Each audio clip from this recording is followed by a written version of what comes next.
का पाल रे सब बड़ा बडेरा, सब बड़ा बडेरा वो जी, सब लोग लगाया वो जी, टाबरिया ने समझा वो जी।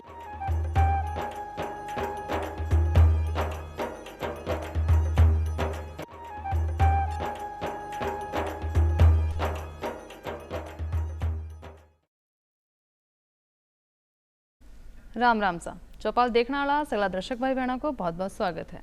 दर्शक भाई बहनों ज्यादा के हर बार आपा कोई ना कोई नयो विषय लेर हाजिर हुआ हाँ अपना कार्यक्रम में भी आज भी आपा एक नयो विषय लेर हाजिर हो यहाँ। आज आपा बात करांगा आपनो विषय है स्वरोजगार में खादी एवं ग्राम उद्योग आयोग की भूमिका। तो जिया कि आपा सभी जाना कि बेरोजगारी आज सबसे बड़ी समस्या अपने देश के सामने और पूरी दुनिया में है। तो बेरोजगारी अपने युवा वर्ग में नहीं सतावा और युवा वर्ग की तरीके से खुद को रोजगार स्थापित कर सके कि अपना स्वरोजगार कर सके है और इमें अपने जो कि खादी और ग्राम उद्योग आयोग है बी की कई भूमिका है इस पर आज आप बातचीत करांगा। और ये विषय पर जानकारी देने के लिए अपने साथ पधारा है डॉक्टर राहुल मिश्रा जी। आप निदेशक हैं खादी एवं ग्राम उद्योग आयोग भारत सरकार से। तो बहुत स्वागत है आपको राहुल जी। जी नमस्कार। तो सबसे पहला तो आप अपना खादी और ग्राम उद्योग आयोग के बारे में जानकारी लेवांगा का इको गठन कर दो और इसका काम कहीं कहीं है। खादी ग्राम उद्योग आयोग भारत सरकार का एक उपक्रम है जो कि भारत सरकार के मंत्रालय सूक्ष्म लघु एवं उद्यम मंत्रालय मध्यम उद्यम मंत्रालय के अंतर्गत कार्य करता है। ये खादी ग्राम उद्योग आयोग 1956 की अधिनियम खादी ग्राम उद्योग आयोग अधिनियम के द्वारा निर्मित हुआ और अप्रैल 1957 से ये पूर्ण रूप से कार्य में आ गया। तो उस समय महात्मा गांधी जी हमारे खादी और ग्राम उद्योग जो स्वदेशी उसको बढ़ावा देने के लिए जो बहुत तरह की हमारे यहाँ एक्टिविटीज़ हो रही थी, जो उपक्रम चल रहे थे, उनको एक छत्र के नीचे लाने के लिए इसका गठन किया गया और तब से ये 1956 से कार्यरत है और इस समय ये भारत सरकार के सूक्ष्म लघु एवं मध्यम उद्यम मंत्रालय के अंतर्गत कार्य कर रहा है। जी, तो इनमें जो युवा वर्ग के स्वरोजगार की आप जब बात कर रहे तो इनमें आयोग की कई कई भूमिका है और इनमें युवा वर्ग जो है वो ग्रामीण युवा वर्ग ही आओगे या शहरी युवा वर्ग भी में शामिल है? खादी ग्राम उद्योग आयोग का उद्देश्य जो है अगर आप देखेंगे तो इसका एक तो पहला इकोनॉमिक जो हमारा आर्थिक उद्देश्य है। आर्थिक उद्देश्य में ये है कि हमारे ग्राम और शहर के जो छोटे उद्यमी व्यापारी और कारीगर हैं वो अपने उत्पाद को निर्मित करें और उसको बाजार मिले। और सामाजिक इसका जो मुख्य उद्देश्य है वो स्वरोजगार उत्पन्न करना। और इसका जो उससे बृहद आता है कि इसके बाद का उद्देश्य क्या है, वो उद्देश्य ये है कि जो हमारा युवा है आजकल का, चाहे वो ग्रामीण हो चाहे शहरी हो, वो स्वरोजगार प्राप्त करे और स्वावलंबी बने और आत्मनिर्भर बने, जो हमारे माननीय प्रधानमंत्री जी का भी कथन है कि अपना आत्मनिर्भर भारत। तो उसको सार्थक करने में आज का खादी ग्राम उद्योग आयोग जो है हर प्रतिदिन नए नए कदम बढ़ाता जा रहा है और नए नए मार्ग प्रशस्त करता जा रहा है। बिल्कुल, तो कहना का मतलब आत्मनिर्भर भारत आप जब भी बना सकेंगे जब अपना जगह युवा वर्ग है, चाहे वह ग्रामीण हो और चाहे शहरी हो, वह अगर रोजगार प्राप्त कर पाओगा, आप खुद को स्वरोजगार लगा पाओगा, जब ही आप सशक्त हो पाओगा, जब सब एक साथ मिलकर एकजुट होकर आप काम में अपना कुछ हाथ बटा सका। तो एक आप बात करें सेवा क्षेत्र की और एक हुआ उत्पाद क्षेत्र, तो आन दोनों में कौन कौन सा काम शामिल हुए हैं? खादी ग्राम उद्योग आयोग का मैं आपके प्रश्न के ऊपर अगर जाऊं उसको समझाने के लिए, तो खादी ग्राम उद्योग आयोग विभिन्न रूप से काम करता है। एक तो ये खादी क्षेत्र में काम करता है और दूसरा ग्राम उद्योग क्षेत्र में काम करता है। ये दो मुख्य विभाजन है खादी ग्राम उद्योग आयोग की जो कार्य हैं। अब इसमें खादी का कार्य जो है वो खादी से संबंधित है, जिसमें हमारे कतिन, बुनकर, खादी के कार्यकर्ता, खादी की संस्थाएं, ये सब शामिल होती हैं। अच्छा। तो और एक होता है हमारा ग्राम उद्योग का। तो ग्राम उद्योग में जितने भी उद्योग हो सकते हैं, चाहे वो लोहारी का हो, सुथारी का हो, कृषि आधारित हो, वन्य आधारित हो, मधुमक्खी पालन है और अब हमारा ब्यूटिशियन या कॉस्मेटिक्स से रिलेटेड है, सोप मेकिंग है, डिटर्जेंट मेकिंग है, कृषि के उद्योग से संबंधित जो उपकरण होते हैं उनका निर्माण है, और भी छोटे छोटे शहरी क्षेत्र के नए नए उद्योग जैसे मोबाइल रिपेयरिंग का हो गया और आपके प्लम्बर का काम हो गया। तो जिस तरीके के उद्योग हो सकते हैं, चाहे वो सेवा के हों और चाहे उत्पादन के हों, ऐसे सारे उद्योग जो हैं वो खादी ग्राम उद्योग के अंदर आ जाते हैं और ग्राम उद्योग में उसको विभिन्न विभिन्न योजनाओं में सरकार जो है उसको विभाजित करते हुए और अलग अलग तरीके से योगदान करती है। जैसे कि इसी क्रम में अगर मैं बात करूं तो खादी ग्राम उद्योग का खादी का काम हो गया, ग्राम उद्योग का काम हो गया। अब ग्राम उद्योग में अलग अलग उद्योगों के साथ साथ में खादी ग्राम उद्योग प्रधानमंत्री रोजगार योजना का नोडल एजेंसी भी है, तो ये उसमें नोडल एजेंसी की तरह काम करता है और रोजगार जो युवा करना चाहता है ऐसे लाभार्थियों को प्रोत्साहन देता है, उनको सब्सिडी देता है मार्जिन मनी के फॉर्म में, ये काम भी होता है। इसके साथ में खादी ग्रामोद्योग आयोग क्लस्टर्स भी चलाता है। अच्छा। तो जो कि उसके लिए नोडल एजेंसी होती है। तो अगर हम राजस्थान की बात करें, पूरे देश में तो हर एक प्रदेश में ऐसे हमारे क्लस्टर्स हैं। राजस्थान में अगर अभी हम देखें तो हमारे 12 क्लस्टर्स पे काम हो रहा है, जिसमें कि कुछ पूर्ण होने वाले हैं और कुछ बाकी है। उसमें आर्टिसंस का क्लस्टर बनाया जाता है और एक कॉमन फैसिलिटी सेंटर बनाया जाता है जिसमें वो कार्य करते हैं, उनको मार्केट कैसे करना है, उत्पादन कैसे करना है, ये सारी गतिविधियाँ उसमें चलती हैं। जी, अगर आप योजनाओं की बात करें, क्या आपने खादी और ग्राम उद्योग आयोग की कुछ योजनाओं ऐसी जो स्वरोजगार दिलाने में अपने युवा वर्ग की मदद कर रहे हैं, तो ऐसी कौन कौन सी योजनाएं अभी चल रही है? अभी खादी की योजनाएं अलग हैं क्योंकि हमारे 2 कार्यक्रम होते हैं, एक होता है खादी विकास योजना और एक होता है ग्राम उद्योग विकास योजना। दोनों के अलग अलग फंड मंत्रालय से प्राप्त होते हैं और उनका दोनों का अपना अपना कार्य क्षेत्र भी अलग है। तो खादी में जो योजनाएं होती हैं वो मुख्यतः खादी को बढ़ावा देने, खादी आर्टिसंस या जो कारीगर हैं या जो कतिन या बुनकर हैं उनका मार्गदर्शन कैसे हो सके और उनकी उन्नति कैसे हो सके, इस क्षेत्र में काम करते हैं। तो खादी के लिए जो हमारे कतिन बुनकर हैं उनके लिए बहुत सारी योजनाएं हैं। जैसे कोई कतिन बुनकर है तो उसके लिए है एक वर्क सेट की योजना है भारत सरकार की। तो जो हमारे कतिन बुनकर हैं उनको वर्क सेट बनाने के लिए 1,20,000 रुपए तक का भारत सरकार उनको अनुदान देती है। और उसी तरीके से जो खादी संस्थाएं हैं उनका जो बिक्री केंद्र है, क्योंकि राजस्थान में 500 से ऊपर करीब 532 हमारे वो सेल्स आउटलेट हैं जिनको खादी भवन या खादी भंडार बोलते हैं। तो उसमें खादी संस्थान आज से तो है नहीं, ये बहुत पहले से हैं, आज़ादी से पहले से हैं। तो वो पुरानी संस्थाएं हैं, उनके सेल्स आउटलेट या बिक्री भंडार या बिक्री केंद्र या जो खादी भवन है वो पुराने हो गए हैं, जीर्ण शीर्ण अवस्था में हो गए हैं। तो उसमें 25 लाख तक की मदद दी जाती है सरकार की तरफ से, जिससे कि वो आज के परिवेश में और मार्केट को देखते हुए उनका रिनोवेशन किया जा सके। इसी तरीके से और भी खादी संस्थाओं को मदद की जाती है, उनकी कच्चा माल रुई की खरीद के लिए उस पर अनुदान है। बैंक से वो ब्याज लेते हैं तो ब्याज रियायत के लिए इंटरेस्ट सब्सिडी का प्रोविज़न है। तो ऐसी बहुत सारी योजनाएं खादी की हैं।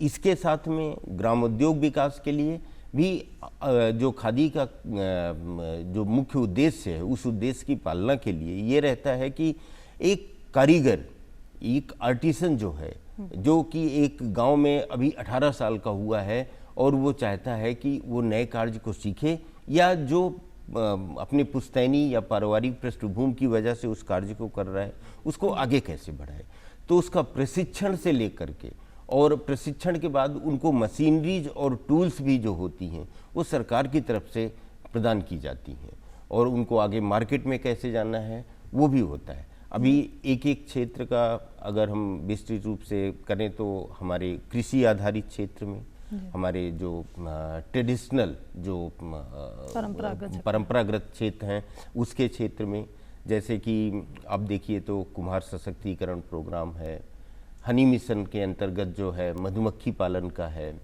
और लुहारी का काम है, सुथारी का काम है और चर्म उद्योग का काम है, हाथ कागज का काम है और सेवा क्षेत्र में इलेक्ट्रीशियंस, प्लम्बर और अभी नई एक योजना इस वर्ष से लागू होगी कि सिलाई मशीन हमारी माताओं बहनों के लिए सिलाई का प्रशिक्षण और सिलाई मशीनों का वितरण, उससे संबंधित जो मशीनरीज है उनका वितरण।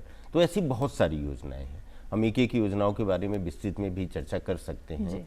तो जी मैं सर अगर बात करा आप परंपरागत अपना उद्योग धंधा की बात करा जो अपन पुराने टाइम से चले आ रहा है और आप सरकार भी चाह रही है कि आगा को संरक्षण भी हो सके, तो एक तो ऐसा कौन कौन सा उद्योग धंधा आप परंपरागत श्रेणी में आप शामिल कर रहे हैं और की तरीके से ना आप बढ़ावा दे रहे हैं? परंपरागत उद्योग में जैसे कि हमारा चर्म उद्योग है जी, और राजस्थान बहुत ज़्यादा इस अपने जो संसाधन हैं उसमें बहुत महत्वपूर्ण स्थिति रखता है पूरे भारत देश में। तो यहाँ पर फ्रेग्रेंस से, सुगंध से संबंधित भी बहुत सारे कार्य होते हैं। तो चर्म उद्योग हो गया, आपका लुहारी का काम हो गया। लुहारी में भी हमने तरह तरह के उपक्रम चला रखे हैं, जिसमें कि हो गया वेस्ट वुड का हो गया, लकड़ियाँ जो खराब हो जाती हैं उन लकड़ियों से क्या उत्पाद बनाए जा सकते हैं, तो उसके लिए बहुत सारे उपकरण होते हैं, मशीनरीज होती हैं, वो मशीनरीज उपकरण उनको प्रदान किए जाते हैं, साथ में प्रशिक्षण प्रदान किया जाता है। उसी तरीके से टर्नवुड का है जो हमारे रोज की दिन प्रतिदिन में लकड़ी से ज़रूरी सामान मिला करते हैं और उनकी ज़रूरत होती है उनके लिए है। तो ये सब हमारे परंपरागत उद्योग हैं। लकड़ी के खिलौने बनाने के, क्योंकि लकड़ी के खिलौने के बारे में अभी भारत सरकार बहुत ज़्यादा ध्यान दे रही है और ये अपने आप में एक बहुत बड़ा उद्योग है, तो इस क्षेत्र में भी हम प्रोत्साहन दे रहे हैं। तो इसमें मशीनरीज, टूल किट्स, प्रशिक्षण ये सब देते हैं। और परंपरागत उद्योग में आपका अगर कहें तो कुम्हार सशक्तिकरण प्रोग्राम चल रहा है। कुम्हार सशक्तिकरण प्रोग्राम में हम उनको, क्योंकि पहले का जो हमारा कुम्हार होता था वो हस्तचालित चाक पे काम किया करता था। हस्तचालित चाक पे काम करने में उसको समय ज़्यादा लगता था, समय ज़्यादा लगने से उत्पादन भी प्रतिदिन कम होता था, तो उसकी आय पे भी प्रभाव पड़ता था। तो अभी खादी ग्रामोद्योग आयोग के जरिए उनको विद्युत चालित चाक का वितरण किया जा रहा है। तो ये चाक हमारी करीब जो बाज़ार में 20,000 रुपये की होती है, उस चाक को हम सिर्फ जो अनुसूचित जात जनजात के लोग हैं उनसे 10% उनका योगदान लेकर के, और उनके अलावा जो हैं जो ओबीसी या अदर जनरल का वर्ग है उससे जो है 20% का योगदान लेते हैं। और जो बिलो पावर्टी लाइन है, जिनकी आय सीमा बहुत कम है, उनको निःशुल्क में प्रदान की जाती है। 10 दिन का प्रशिक्षण भी दिया जाता है और इस क्षेत्र में हम काम कर रहे हैं। साथ में अगरबत्ती उद्योग है। अगरबत्ती की भी मशीनें जो होती हैं, दो तरीके की मशीनें दी जाती हैं। एक तो हाथ से चलाने वाली मशीनें होती हैं और एक ऑटोमेटिक स्वचालित मशीनें भी होती हैं। तो इन मशीनों पे काम कैसे करना है, अगरबत्ती का उद्योग कैसे करना है और वो अपनी आमदनी को अपने कैसे बढ़ाना है, ये सब काम होता है। तो कहना मतलब अपना जगह परंपरागत उद्योग या काम था जगह जो कि लोग अपने स्तर पर कर रहा था, तो हाथा से पहले काम कर रहा था, या उपकरण भी ऐसा था जो मॉडिफाई नहीं है या कैस का अपने हिसाब से हाथ से ही करना रहा था, ऐसा उपकरण पहले का टाइम में। हाँ, अभी जहाँ कुम्हारा के लिए बताया कि पहले चाक इसी चलाया करती कि वह हाथ से चलाया करता, तो भी मैं बाना टाइम को ज़्यादा लागया कर, तो उत्पाद भी है जो कम पैदा हो पाता। और अब अगर स्वचालित या फिर अभी जो इलेक्ट्रिक सामान या चल रहा है उपकरण ऐसा आ गया है जिससे बाकी टाइम की भी बचत हो, मेहनत की भी बचत हो और ज़्यादा से ज़्यादा उत्पादन भी माने मिल रहे हो, तो इस तरीके से वो संरक्षण करे जा रहे हैं। तो बिल्कुल, तो संरक्षण की बात तो ये कुम्हारा की भी सशक्तिकरण की भी आप हम बात करिए। अब अगर कृषि से जुड़े अपना किसान भाई बहन है, वह भी कोई तरह को कोई व्यवसाय के अंदर करना चाहे, अपना कुछ काम करना चाहे, तो की तरीके का काम में है? कृषि से संबंधित हमारा अलग से निदेशालय है। अच्छा। जो जिसको कि agro waste food processing industry बोलते हैं, जो कृषि आधारित और वन्य आधारित उस पर काम करता है। तो ये इस उद्योग में भी हम मधुमक्खी पालन हो गया। मधुमक्खी पालन में हम मधुमक्खी के जो बक्से होते हैं जिसमें कि रानी मक्खी और मधुमक्खियाँ होती हैं, उनका वितरण करते हैं। और उसमें भी हमारी जितनी भी खादी ग्रामोद्योग आयोग की जो ग्रामोद्योग विकास योजना के अंतर्गत जितने भी योजनाएं हैं, उन योजनाओं का एक ही प्रारूप है कि बीपीएल से कोई भी योगदान नहीं लेना है, उनको निःशुल्क पूरा जो मशीनरी और टूल्स है वो दी जाती है, और SC ST से 10% होगा, और उनके अलावा जो होते हैं उनसे 20% योगदान लेकर के उनको प्रशिक्षण दे करके और वो मशीन्स और टूल्स या उससे संबंधित जो भी अवयव होते हैं वो दिए जाते हैं। साथ में ट्रेनिंग पूरा होने के बाद उनको सर्टिफिकेट भी दिया जाता है। तो एक तरीके से उस सर्टिफिकेट के आधार पर वो अपना आर्टिसन रजिस्ट्रेशन भी करा सकते हैं। तो मधुमक्खी पालन, आपने जैसे कहा कि कृषि उद्योग में मधुमक्खी पालन का बहुत बड़ा योगदान है। मधुमक्खी एक ऐसा जीव है कि उसको आपको बहुत ज़्यादा ध्यान देने की ज़रूरत नहीं होती है और एक बक्से से किसान करीब लगभग 15,000 रुपये सालाना अपनी आय कर सकता है। तो इस योजना में हम क्या करते हैं, खादी ग्रामोद्योग आयोग क्या करती है कि एक आर्टिसन को, जो एक मधुमक्खी पालक है, पहले उसका चयन होता है। चयन वास्तविकता में जितने भी हमने आपको ग्रामोद्योग विकास योजना के अंतर्गत बताए हैं, जो भी लाभार्थी बनना चाहता है, जो भी वो कारीगर है या लाभार्थी है, उसको एक अपनी एप्लीकेशन देनी होती है हमारे ऑफिस में, खादी ग्रामोद्योग आयोग का जो झालना डूंगरी में ऑफिस है, और एक हमारा डिविजनल ऑफिस बीकानेर में भी ऑफिस है। तो यहाँ पर उनको अपना आवेदन देना होता है। आवेदन एक पेज का सिर्फ आवेदन होता है और जिसमें आधार कार्ड और उसकी डिटेल्स होती है कि वो इस योजना का में भाग लेना चाहता है या इसका लाभार्थी बनना चाहता है। तो जैसे मधुमक्खी पालन में है, इसमें हम एक कारीगर को, एक मधुमक्खी पालन को, आर्टिसंस को या लाभार्थी को 10 बक्से देते हैं। तो 10 बक्से देते हैं और वो 10 बक्से अगर वो प्रशिक्षण पूरा सही से किया हुआ है और उसको उसमें रुचि है, तो वो 10 बक्से का अगले साल में लगभग 1.5 गुना तो कर ही लेता है। तो अगर 10 बक्से से ही आमदनी देखें तो एक मधुमक्खी पालन का करीब 1.5 लाख रुपए की आमदनी हो जाती है। और मधुमक्खी पालन राजस्थान में बहुत तेजी से बढ़ रहा है।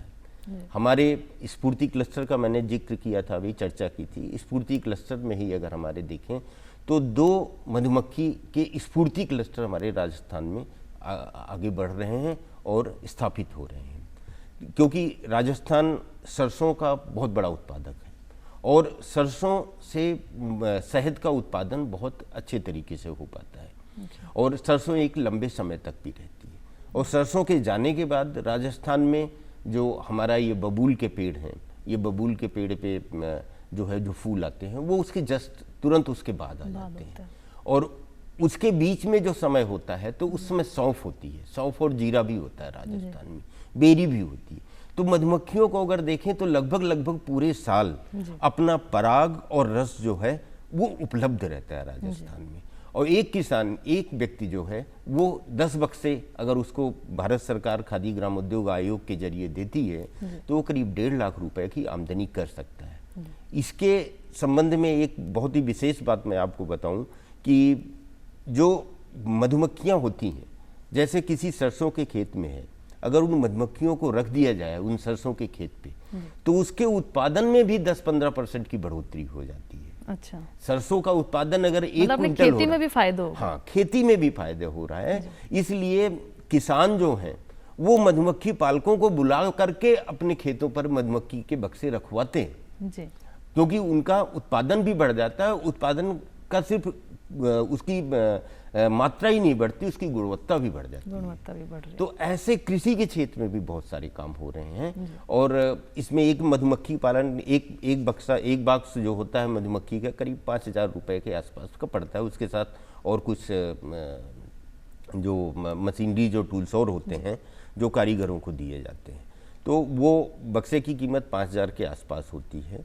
और इस तरीके से उसको 10 बक्से दिए जाते हैं एक मधुमक्खी पालन को। और अगर वो BPL का है तो उससे कोई भी योगदान नहीं लिया जाता, और जैसे मैंने पहले बताया, और सबसे 10 या 20% का योगदान लिया जाता है। जी राहुल जी, आप प्रशिक्षण का मैं शब्द बार बार सुन रहे हैं, तो एक तो जानना चाहूँगा कि अपना सही है, कोई भी व्यक्ति है, कोई भी काम शुरू करोगे वो के लिए अगर वो नयो है तो मैंने प्रशिक्षण की आवश्यकता पड़ेगी। तो अपना काम शुरू करने से पहले जब ते प्रशिक्षण दो तो एक तो कौन सा काम के लिए प्रशिक्षण है, व्यवस्था का ही है, और वह फ्री है या कुछ छूट के साथ है, और कितने समय अवधि तक के लिए हो बा ट्रेनिंग जो कि प्रशिक्षण है? आपकी बात एकदम से सत्य है कि प्रशिक्षण के बिना कोई भी उद्यम करना वो संभव नहीं हो पाता है। अब हमारे प्रशिक्षणार्थी जो होते हैं वो दो तरीके के होते हैं। एक तो जो पारिवारिक परंपरागत रूप से उसी परिवार में काम कर रहे हैं, लेकिन हमको हमारा लक्ष्य ये होता है कि उनको उसी क्षेत्र में और भी ज़्यादा कैसे मॉडर्नाइज किया जाए, आधुनिक कैसे बनाया जाए। और दूसरे ऐसे प्रशिक्षणार्थी होते हैं जो कि उस क्षेत्र के से संबंधित नहीं है, लेकिन उस कार्य को सीखना चाहते हैं। तो हमारा प्रशिक्षण ऐसे ही डिजाइन होता है, उसका प्रारूप ऐसे ही होता है। रही बात प्रशिक्षण की, तो पूरे भारत देश में, केवल राजस्थान में ही नहीं, लगभग हर प्रदेश में हमारे KBIC के खादी ग्रामोद्योग आयोग के मल्टी डिसिप्लिनरी ट्रेनिंग सेंटर है, वहाँ पे प्रशिक्षण का कार्य होता है।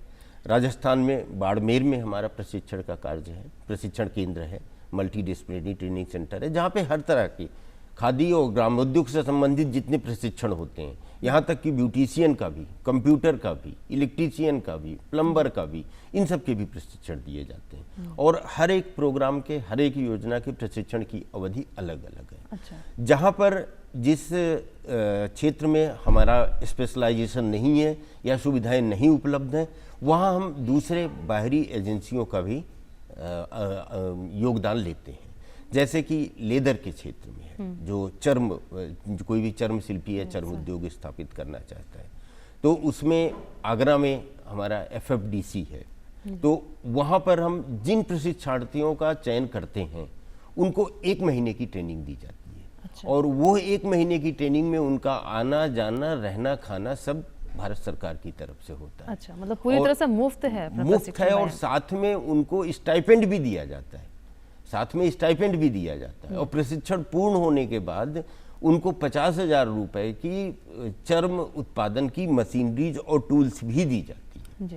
तो ऐसे ही हमारे और भी क्षेत्र में जहाँ पर हम KBIC की उपस्थिति नहीं है, जैसे इलेक्ट्रीशियन का प्रशिक्षण है, तो हम संबंधित जिस क्षेत्र में है, और प्रयास भी ये रहता है कि जो प्रशिक्षणार्थी, जैसे मान लीजिए कि कोई उदयपुर का रहने वाला है और वहाँ से 10 प्रशिक्षणार्थी हैं हमारे, तो हमारा प्रयास ये रहता है कि उनका ट्रेनिंग जो है वो उदयपुर के आसपास ही हो। तो वहाँ पे ITI या कोई भी और प्रशिक्षण केंद्र हैं, उनसे समायोजन स्थापित करके और हम वहाँ पे उनका प्रशिक्षण करवाते हैं। हमारा एक जयपुर में एक स्पेशलाइज्ड और एक अलग सा कोर्स है जो कि Kumarappa national handmade paper research institute के नाम से जाना जाता है, KNHPI, जिसको कुमारप्पा हाथ कागज़ उद्योग संस्थान बोलते हैं। तो वहाँ पर सिर्फ हाथ कागज़ से संबंधित ट्रेनिंग होती है, और गौ माता के जो गोबर से निर्मित जो पेंट है उसका भी वहाँ पे प्रशिक्षण दिया जाता है, जिसका कि कुमारप्पा ने खुद पेटेंट फाइल किया हुआ है और वो उसी की बौद्धिक संपदा है। तो उस क्षेत्र में भी प्रशिक्षण दिया जा रहा है, और वहाँ पे जितने भी हाथ कागज़ से संबंधित, दोना पत्तल से संबंधित ट्रेनिंग है और प्रशिक्षण है, वो सब वहाँ पे दिए जाते हैं। तो कहना मतलब बहुत सारा तरीके का उद्योग धंधा है जो अपना जगह खादी आयोग है जब में दिया जा रहा है और प्रशिक्षण भी दिया जा रहा है। तो प्रशिक्षण के बाद अगर वह अपना स्वरोजगार स्थापित करना चाह रहा है, फिर जहाँ धन की भी जरूरत पड़ेगी कुछ काम शुरू करने के लिए, तो भी मैं कई तरीके की सहायता अपना आयोग दे रहे हो है। हाँ, खादी ग्रामोद्योग आयोग और भारत सरकार ने इस दृष्टि से ही अगर कहें हम तो प्रधानमंत्री रोजगार सृजन कार्यक्रम या prime minister employment generation programme, इसका उद्देश्य ही यही है कि हमने एक बार प्रशिक्षण दे दिया उनको, जो शुरुआती समय में मशीनरीज और टूल्स चाहिए वो मिल गए, अब उसके बाद वो अपना उद्योग धंधे को बढ़ाना चाहते हैं। तो प्रधानमंत्री रोजगार सृजन कार्यक्रम के अंतर्गत अगर वो सेवा क्षेत्र में है तो 20 लाख तक का लोन वो बैंक से ले सकते हैं, और अगर वो उत्पादन क्षेत्र का है तो 50 लाख तक का लोन ले सकते हैं, और इस लोन पर मार्जिन मनी सरकार की तरफ से दी जाती है।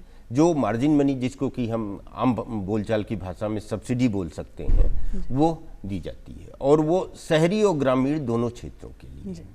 और इसमें शहरी क्षेत्रों में 15 से लेकर के 25% तक सब्सिडी या मार्जिन मनी दी जाती है, और ग्रामीण क्षेत्रों में ये 25 से लेकर के 35% तक की दी जाती है। और अपना जगह भाई बहन है, युवा वर्ग है, जो ज़्यादा जानकारी अगर लेना चाहे तो कोई अगर पोर्टल आपनो है, जो वेबसाइट है जी पे आप बता सका ज़्यादा जानकारी ले सका, तो वो कौन सा है? KBIC का ऑनलाइन पोर्टल है kbic.gov.in, और अगर इस पोर्टल पर आप जाएंगे तो इसी में उसका PMEGP का लिंक मिल जाएगा और खादी ग्रामोद्योग आयोग से संबंधित सारी जानकारियाँ इस पर उपलब्ध हैं। वहाँ से कोई भी लाभार्थी, कोई भी प्रशिक्षणार्थी या कोई भी कारीगर वहाँ से सारी जानकारियाँ प्राप्त कर सकता है। जी, तो कहना का मतलब आप ज़्यादा से ज़्यादा जानकारी आपने KVIC का जो पोर्टल है बीपा आप भाई बहन है डिटेल से ले सके, क्योंकि समय की कमी के चलता आप पूरी डिटेल अगर नहीं ले पाया हैं तो भी की जानकारी आप अपने पोर्टल पर भी ले सको हो। तो राहुल जी आप आया मार्गदर्शक भाई बहन ने इतनी अच्छी जानकारी दी, तो भी के लिए बहुत बहुत धन्यवाद आपको, और फिर मिलांगा एक नए विषय के साथ। जब तक दो इजाज़त, राम राम सा। जी।